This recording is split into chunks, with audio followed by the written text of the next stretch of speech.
everyone. Welcome to Valley Homes on TV. I'm Debbie Giordano, along with Todd Flesner. Hello, everyone. Welcome. Good to see you. Yeah, we're good. Glad to come back at you again there.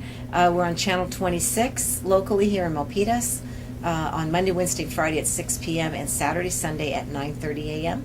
And I think a lot of other times in between. So. Yeah, she gets her reruns. You brought a guest. I did. And I'd like to introduce folks to a friend of mine, Tarek Mourad. Tarek is a business coach, and he helps folks who are in business figure out what they're best at, how do they best help people. And so he's going to tell us a little bit more about himself and what he does. But Tarek, welcome. Thank you very much. Great. We appreciate being here. Yeah. So we really like to start off by introducing folks and letting them find out a little bit more about you as an individual. So could you tell us a little bit about perhaps some of your background, where you grew up, maybe what brought you to this area? Sure, absolutely. Actually, I have a very interesting background from that perspective. I was born in Cairo, Egypt in the 50s, around the first revolution that was happening in Egypt. And I actually grew up in Kuwait because my dad didn't like the situation, the political situation there. So we moved to Kuwait. I grew up there in an American school, and yes, the American Embassy had the best school there, so we attended that. And by the time I was 15, my dad decided that my brother and I need to get to a good college, so he moved us to the United States. And I came here when I was 15 years old, landed in New York City 2 days before Halloween, and wow, what an experience that was. It was really strange. And welcome to America. Yeah, exactly. And of course, we were walking around New York City and looking at all these buildings. Wow, it was just amazing. It was just an amazing experience. I felt so out of place initially. But anyway, went to high school, finished up high school, and ended up in Cornell University. Wow. And my brother ended up in Columbia University, and we both graduated civil engineers, did very well there. So worked for a couple of years in New York City. Then my dad said, hey, there's a job in Saudi Arabia. You're a civil engineer. They need some civil engineers there. Flew there, worked there 4 years, came back, got married. And then my brother had found a job here in California, and he said, come on over, there's lots of jobs here. So I came, and I fell in love with the area. I just didn't want to move from here anymore. It's just such a great place. That's terrific. So I assume then, what is it that keeps you in this area? I'll tell you. Probably the weather? The weather is a big definite factor because it's really mild all year long. But the biggest thing is the brain trust in this area. The diversity of the communities, the brains from across the world, the kind of companies that are built up in this area, the kind of people that come together and ideas that kind of spawn naturally, and you see people from all sorts of countries working to each other, everybody looking for the strength in the other person to bring something together, and that's just awesome, and I just love that. I thrive on that. I really love that energy very, very much. Nice. So you share with you, you're trained as a civil engineer. Yes. But what you're doing now is Business a little bit coach. different than that. Yes, yes. How is that? How'd that And how did you get there from being a civil engineer? So I got trained as a civil engineer, but my minor was in computer science. So I really relied on computer science. My dad said this. He said, go to computer science, that's the upcoming field. I said, no, Dad, you're a civil engineer. I got to be a civil engineer. So I didn't pay attention, but I actually did get a minor. He was smart, wasn't he? He was very smart. I minored in computer science, and that's how I started earning my living. As I went through that, though, I got better and better job positions, became a manager.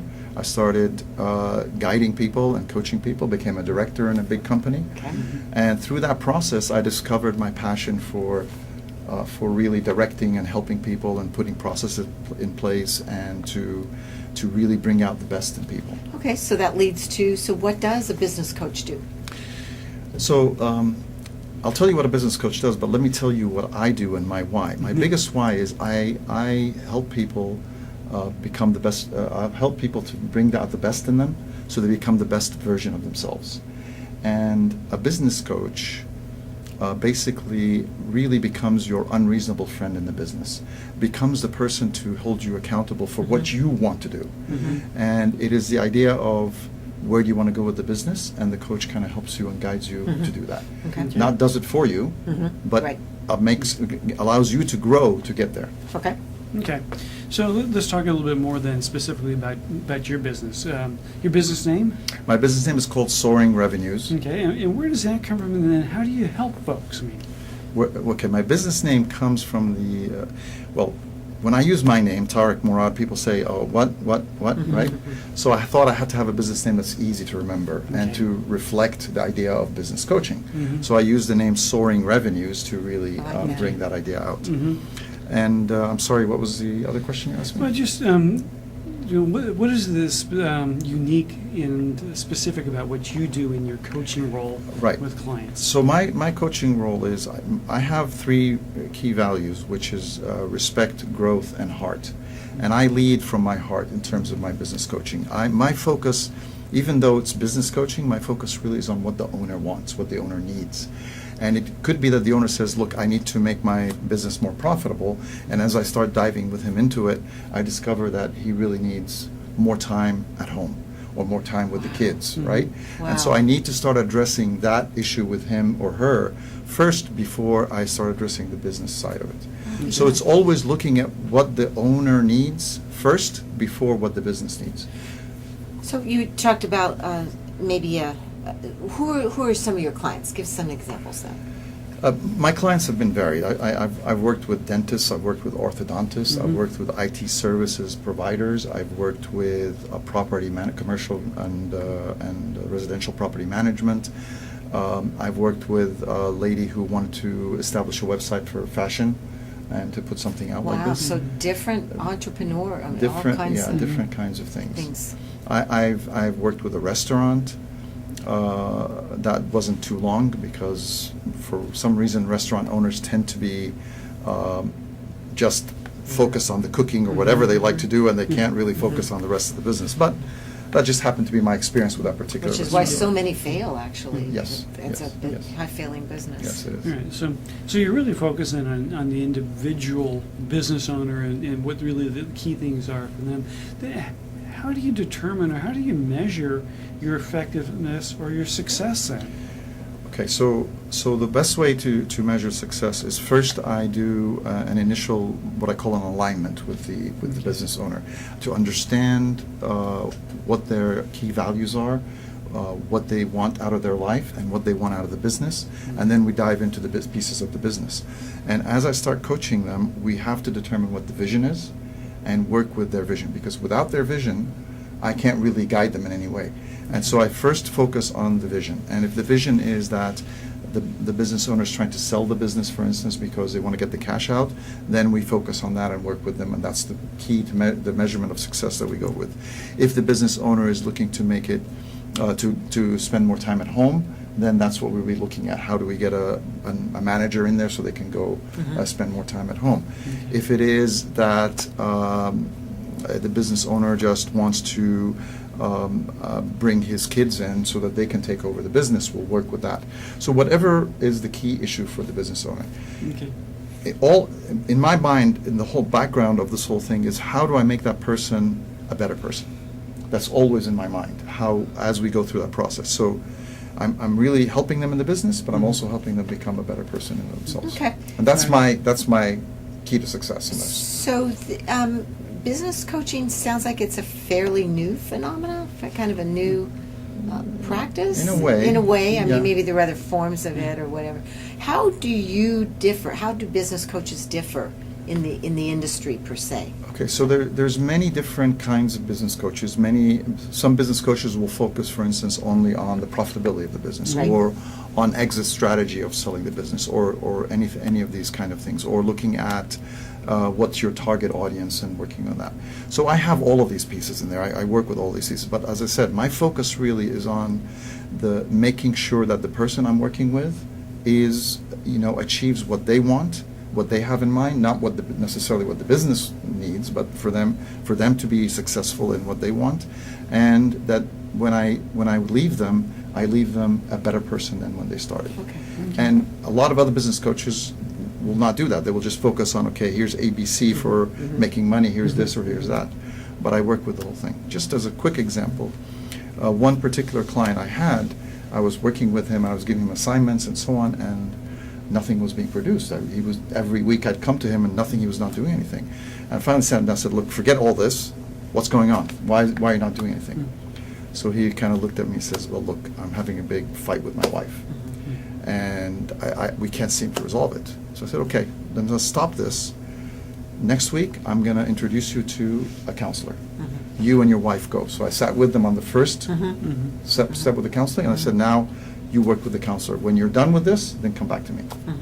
3 weeks later, he comes back, says, we've resolved our problems. Come on back, let's start working. Wow. And that's And how I actually, work. isn't that exciting? Yes. That is so exciting. As I said, I bring Wow. out the best in people so they become the best version of Yeah, themselves. yeah. That's what I Wow. love to do. What a great story. Yeah. Yeah. So it sounds like really you're working with solopreneurs and people with small businesses. Is that right? Is there like a particular size business that you work best with? So I do work with solopreneurs, but they need to have some enough capital runways to grow so that they can afford me on a longer term. But my what I prefer in coaching is businesses at the $1 million revenue and above, with Okay. about 5 employees or something. Okay. That's a bit easier for me to work with. As I provide my service, I can quickly find an increase in their profits so that they don't feel that I'm a burden on them. The idea is for me to really help them, not to be a burden on them. Exactly. And so how long do the clients usually retain you? Or what does that go for? That will depend on several factors. First of all, depends on the rapport between us, because I will not.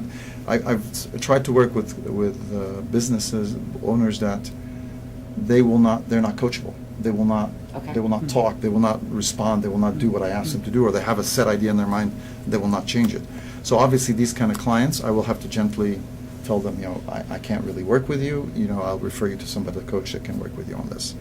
But generally, most clients will retain me for as long as they need. Sometimes it's as short as 6 months, and other times it's a year plus, depending on where we go with their business. And if they like what I'm doing with them, it's affecting different parts of their lives. Sometimes they introduce me to other businesses. Sometimes they ask me to personally coach their children or personally coach their spouses. And that also works. So, okay, I'm a business owner and I'm struggling in some areas.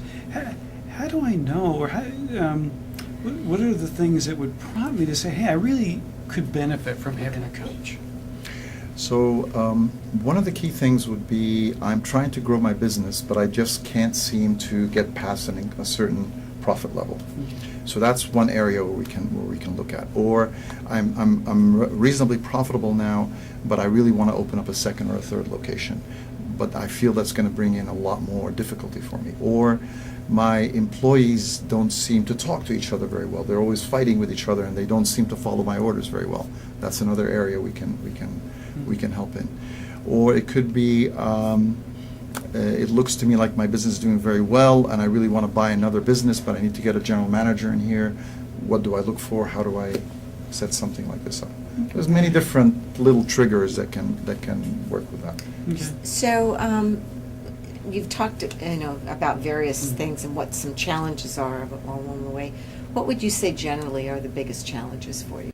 For me personally, Yeah. in doing this work, the biggest challenges, of course, is working with somebody who is coachable, and finding somebody who is coachable, because not every business is coachable, not every owner is coachable, and that's something that kind of affects me a little bit, that if I work with somebody and he's not You coachable. sound like a soccer coach or a baseball coach. Exactly. Same thing. I mean, my kids have all been through that. Yes, yes. And one coach said my daughter was very coachable. Yeah, yeah. And she went on to be a superstar. And Exactly. got a soccer scholarship. Exactly. So- Person has to be, and that's one of the biggest difficulties for me, is watching a person. I'm telling them to do something and helping them some way. I see the path for them, but they're resistant to that. So that's one of my biggest challenges. Okay. And I keep trying to develop. I keep going to seminars and additional training for myself to see how I can How you can influence. relate to Yeah. them. and- Exactly. Yeah, exactly. yeah. And that's always a bit of a challenge Okay, to do okay, that. okay.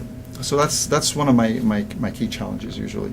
But other than that, as soon as I sit in front of somebody and start working with them, and we get this heart connection, it usually runs pretty well. Good. Well, you've shared with us some examples of some successes you've had. Saving a marriage. Well, That's one of the best. that is a really good one. Yes. Can't put any money on that one. Yes. But aside from saving marriages, what are some of the rewards that you get out of your work? So the biggest rewards for me are influencing people to become a better version of themselves. One of my really big goals is to, by the year 2025, to influence 3,000 business owners in this area and young professionals to live the life of their dreams. And by doing that, they will become better people and they will influence others. And I'm loving the fact that I am the seed that is able to push them that way. That makes me feel really, Awesome. really satisfied. So you just touched on that as a goal, or any other long-term aspirations for you personally then? To really affect a lot of these business owners and young entrepreneurs and young professionals.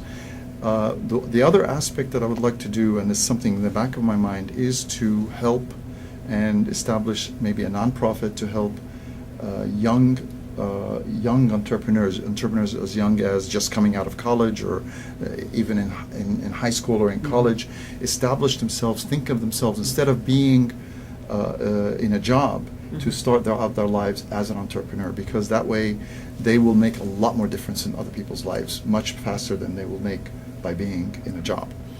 And that is really key. Another aspect that now I'm beginning to touch on, and it's really affecting me when I see across the Bay Area a lot of homelessness. And the homeless, and when I start talking to people, at first, when you see somebody who's homeless, you kind of back off and you don't want to talk. But the reality is, once you start engaging people, you find that people are really bright and very smart, and all they need is a little bit of education and somebody to care and somebody to look in their eyes and say, I can make a difference for you.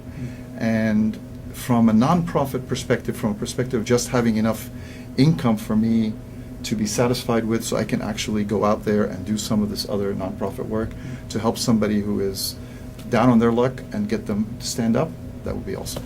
Yeah, great. Great. Well, Tarek, we really appreciate the time you spent with us. We've kind of scratched the surface on what you do.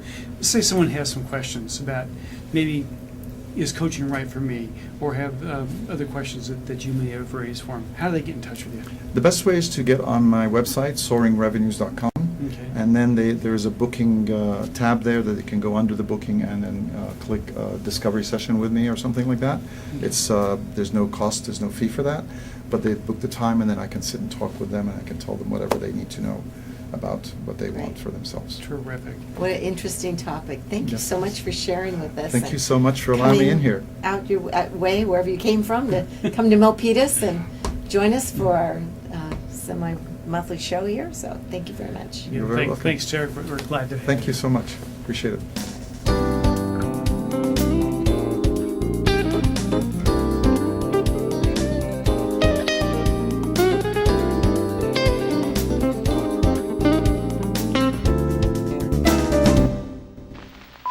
The following is a public service announcement test to determine if you need a fishing license and boat registration before you head out on the water. Let us begin. Are you a pelican? Does this look like your house? Is this your idea of fishing with friends? Do you use your feet as fishing hooks? Are you your own boat? Do you have webbed feet? No, I mean like a... That's the one. Do you want this in your favorite lake? Yuck, yike. No thanks, mister.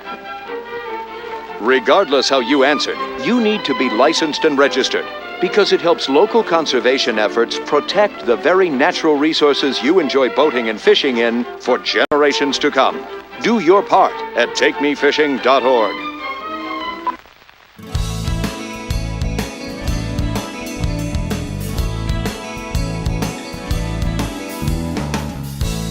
Welcome back, everyone. You're watching Valley Homes on TV with Todd Flesner, and I'm Debbie Giordano. We're here to give you kind of a snapshot of what's going on in the real estate world in the city of Milpitas. Yeah, and so it's summer of 2018. Yep. It's been a kind of a crazy summer. It has been. So I just want to jump right in. It's been a real topic of late as to have we hit peak in the market. Mm-hmm. And I would say in April we may have hit the top range. Okay, in terms of price? Price, absolutely. Okay. It's not reflective yet in the numbers, so when we wrap up, I'll give you some quick numbers. But April we peaked. May, June, July. Typically, summer starts to slow down just because of the traffic flow is less, more people on vacations. You have less buyers looking. Market is still strong, but there's been about $100,000 to $150,000 price adjustment over those last 3 months. Interesting. So, earlier in this year we were talking about what a hot market it was. Exactly. Seller's market. Exactly. And so you're seeing it becoming a more balanced market now. More balanced, yeah, I would say. So we have numbers, kind of what's been happening here. What do the numbers show us? Okay, well, I compare by years, Okay. so there's a great big bump. Uh-huh. But again, we're going to see a reduction here in the next few months. In July of 2017, the average single home price was $1,067,000, and that jumped up to July of 28 to $1,290,000. Okay. So that's that fast market, that fast appreciation that really hit the skids and stopped. Okay. Condo market took a major jump. In July of 2017, it was $745,000 to this year, July 2018, $984,000. Okay. So I think the market just expanded so quick, so fast. Job market's good, as you know. Absolutely. But the ability of people to qualify, and I think we're seeing an adjustment there, don't you? Yeah, interest rates are up a little bit from where they were earlier in the year, so that has a little bit of impact in terms of people's borrowing power. And I think also that frenzy that we were in terms of the competition, I think people have stepped back from that and trying to get a little perspective is what I see. The bidding of $200,000-300,000 over list price, that's certainly gone away. Yeah, absolutely. How about numbers of homes that are on the market these days? Is Actually, that up? Or? Yeah, generally that's up. Today there's 32 homes in the city of Milpitas for sale. That's not a high inventory, so we can't really say that the market is slowing down because there's higher inventory. It's just a very steady state. There's 28 pending sales, 32 listings, so that's a good, healthy market. Okay. All right.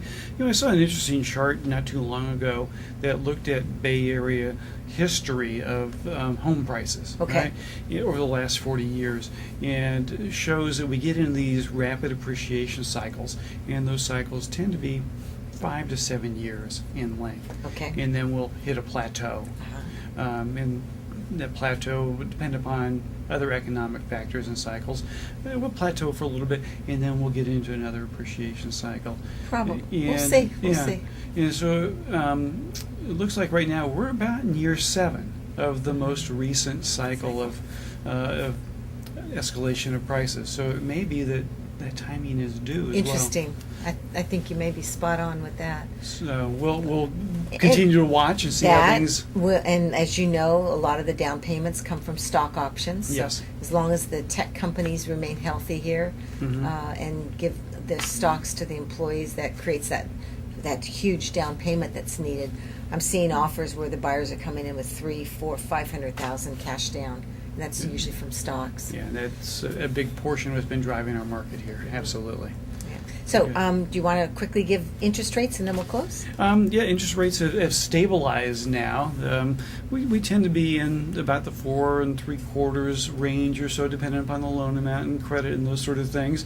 But that's for a 30-year fixed, and all sorts of different options. Of course, everybody's situation is a little bit different, and so, but we're still in the 4s. That's great. Yeah, that's great.